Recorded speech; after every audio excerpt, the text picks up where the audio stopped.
Hi everyone, Marion Emberson here for Wow Embossing Powders. I'd like to show you a nice, as usual, a nice quick simple little card to make.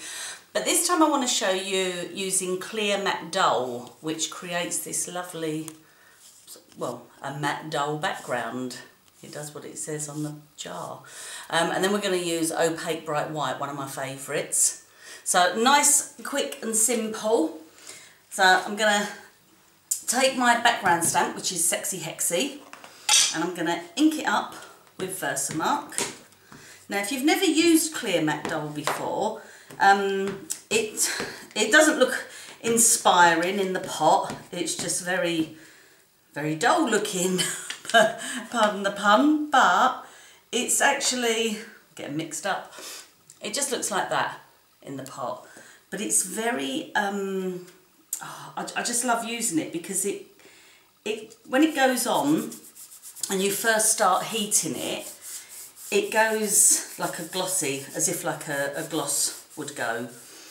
But then once you heat it and you take that heat off of it, it actually goes to like this dough effect, and it's lovely to watch. Absolutely love it.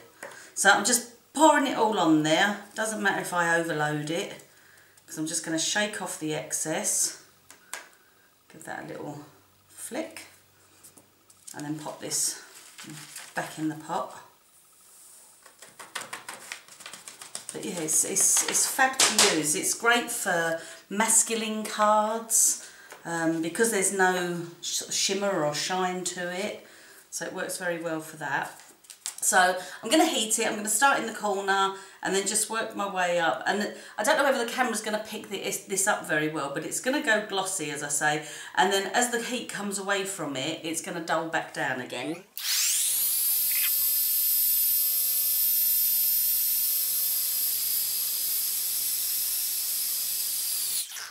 There we go. If I kept the heat on there and kept heating it, it would actually start going shiny again, and that's when you know that you've overdone it. But to be honest, it's a really good pot to have, because it means that if you want a shiny look, just keep heating it, and if you want the dull look, don't heat it as much. So although if I feel this now, it's actually got a raised feel to it because it's embossed, but when you look at it, it's very flat looking because it's got no shimmer or shine to it. So no, that's going to be our background. I've already taken some Bazzill Cardstock and just cut it into card shape, ready to mount this on.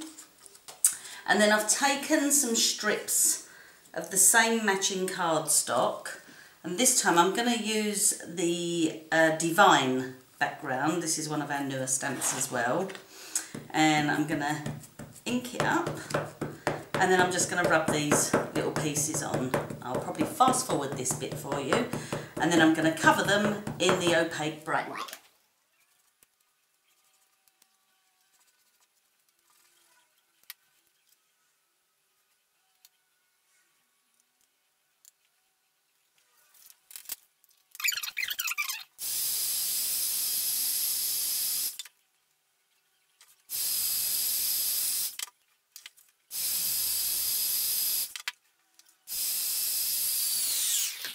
There we go.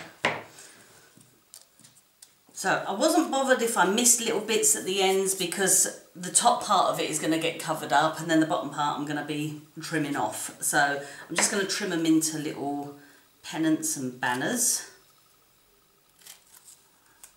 I can't see myself ever getting bored of pennants and banners for some time yet.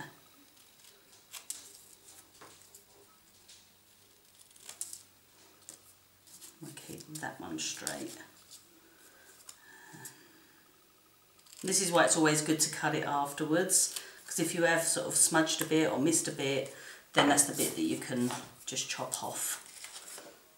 So what we want to do now is take a bit of double-sided, and we're going to put that across here.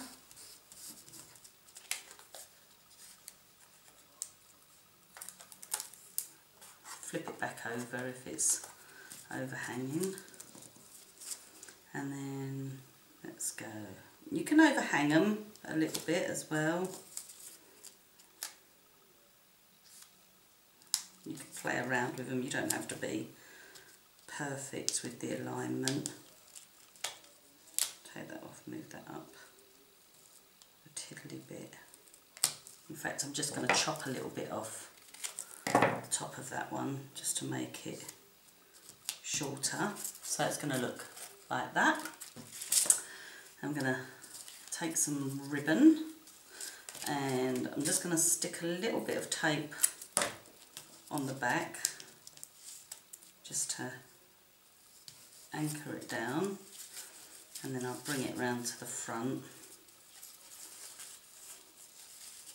I'm just going to tie a bit like that, but then I'm not going to double knot it or anything. I'm actually going to put my bit of twine through there, and now I'm going to tie the twine, so that's actually going to hold it. So all I've done is crossed it over like so, and then tie a bit of twine. And you'll want to do this before you stick this bit down. Trim off the excess. And there. And then I'll throw a bit of double-sided on the back.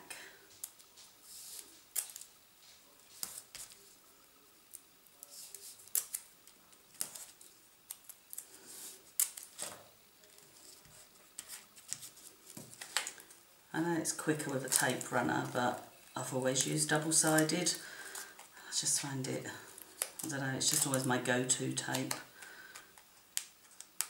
So it doesn't matter that we've got little bits hanging out here because they're just going to still sit on the card.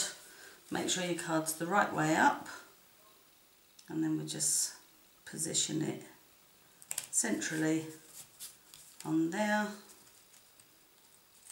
and there we go.